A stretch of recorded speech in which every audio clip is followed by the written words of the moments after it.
সাহেবের আগমন, হাজারী সাহেবের আগমন। প্রিয় ভাইরা, আপনারা জানেন যে আমি প্রতি বিভাগে একবার করে সফর করছি। তো সেই সুবাদে রংপুর বিভাগের প্রোগ্রামটা আমি লালমনিরহাটে দিয়েছি এবং আমি আশ্বস্ত হয়েছিলাম যে লালমনিরহাটের প্রোগ্রাম খুবই গুছালো হবে, সুষ্ঠু হবে, শান্ত হবে। সেটার নমুনা আলামত আমি দেখতে পাচ্ছি, আলহামদুলিল্লাহ। সবাই খুবই সুশৃঙ্খল, লক্ষ লক্ষ তাওহীদি জনতা, পেছনে অনেকে জায়গা পায় নাই কিন্তু কোনো আওয়াজ নাই, সবাই দাঁড়িয়ে আছে। এলইডি স্ক্রিন আছে, আপনারা স্ক্রিনে দেখতে পাচ্ছেন, আলহামদুলিল্লাহ। আমি সবাইকে দেখতে পাচ্ছি, মাশাআল্লাহ মাশাআল্লাহ।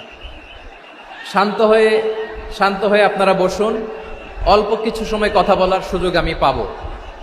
যেহেতু আমি হেলিকপ্টারে করে এসেছি, হেলিকপ্টারগুলোর আবার একটা পলিসি আছে, সানসেটের আগে, সূর্য ডোবার আগে তাদেরকে এয়ারপোর্টে আবার ল্যান্ড করতে হয়। তো এখানে 3:30টার মধ্যে আমাকে উঠে যেতে হবে। আমি যদি বারবার আপনাদেরকে থামাতে থাকি, শান্ত হতে বলি এবং এগুলোতেই যদি আমরা সময় নষ্ট করে ফেলি, তাহলে এই যে বিশাল মহাসমাবেশ, বিশাল আয়োজন, যেখানে 2-4টা আমি বার্তা দিতে চাই, এগুলো ব্যাহত হবে। লালমনিরহাটের ছেলেরা খুব ভদ্র, শান্তশিষ্ট।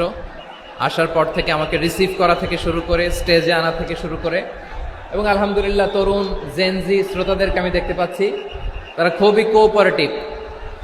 সহযোগিতা করার, কোঅপারেট করার, অ্যাসিস্ট করার মানসিকতা আমার ভাইদের আছে, আলহামদুলিল্লাহ আলহামদুলিল্লাহ।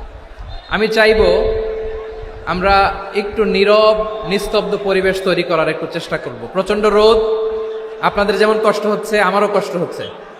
ওনারা বলেছিল স্টেজকে সরাবে, উপরে পর্দা দিবে। আমি বললাম দরকার নাই, যেই পরিস্থিতিতে আছি আমরা বসি, শান্ত হইতে হবে।